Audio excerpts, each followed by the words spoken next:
Well, hello again. This is Rebecca, and welcome to my channel, A Reason to Hope, where each week I speak to dreamers and builders with a new message of hope, empowerment, and faith on your quest to creating new realities. Today, I want to talk to you about swerving, and if you don't know what that term means, you're about to find out.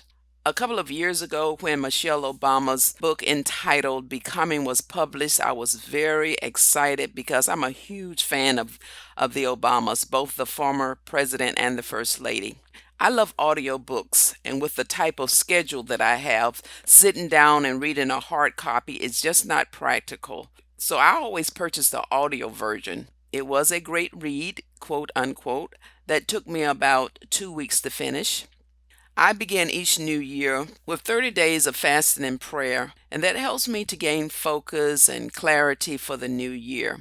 And at the beginning of last year, 2019, I decided that I'd travel to San Francisco as part of a spiritual retreat and vacation. I began listening to Michelle as she narrated the book. And the book is about 12 hours long, so I began in San Francisco and I finished when I returned home, and I would listen between duties and responsibilities when I was driving around doing errands or at the gym while I was walking on the treadmill. And as First Lady shared her life experiences from childhood, what resonated with me the most was when she allowed herself to swerve, as she called it. Swerving meant throwing away her checklist of preconceived plans for how her life should progress and just embrace new realities as they unfolded. Now, from an early age, she had designed her life how it should flow. And she decided when she was young that she wanted to become a lawyer because it sounded like a good choice. She wasn't moved by any specific event or cause. It just sounded like a good choice. So she decided to become a lawyer. Because she had such good grades and her parents had sacrificed so much toward her and her brother Craig's education, she was admitted into Harvard Law School, one of, if not the top Ivy League schools in the country. After she graduated from Harvard, she accepted a position at a prestigious law firm in Chicago as a junior lawyer. She had achieved her childhood dreams, so she thought. But in less than 5 years, she came to the realization that she had no desire to be a lawyer. Imagine that, all the sacrifices her parents made to put their daughter through Harvard, which wasn't cheap and it still isn't. But the reason she even lasted 5 years is because of their sacrifice, and she didn't want to disappoint them. You know how you are with our parents. We don't want to disappoint our parents, especially when they have sacrificed so much for us. And she didn't enjoy reading briefs and doing research all day.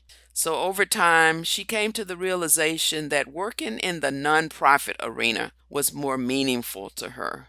She made a swerve. She changed her mind and she went in a different direction.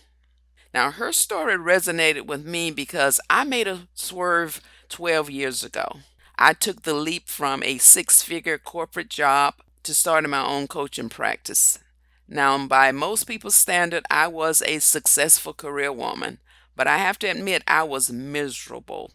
I had grown to dislike even getting up in the morning and going to work, and some of you probably know exactly what I'm talking about.